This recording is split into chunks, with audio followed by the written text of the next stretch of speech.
Right, thanks Aalok.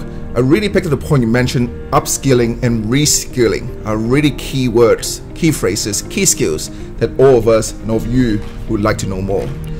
So for this 2-day trainer program, may I know who is it for? Who are suitable to join this training program? Yeah, and that's a great thing. And I'm going to say, we did contemplate on that idea. Should we do it for the trainers? Should we do it for the executives? Or should we do it for career reinventors? And then finally, we came to a conclusion. Let's design a program where all three groups can benefit. Now think about it. There are a lot of people in the industry which need this skill.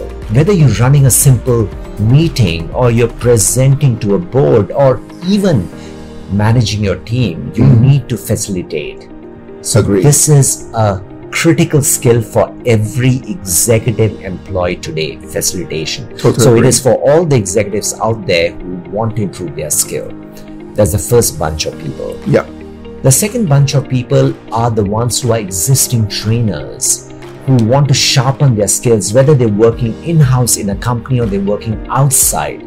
This is for them, to take them to the next level, to make more revenues or just grow within their organization.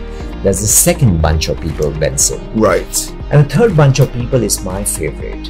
Why I say favorite? Because I feel good about this. There are people who lost their jobs. There are people from hotels, from airlines, pilots, who cannot really get a job because there are no flights, the hotels are closed.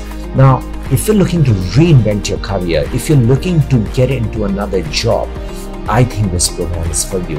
Because not only we will help you learn about the industry, but we will also help you reinvent your career.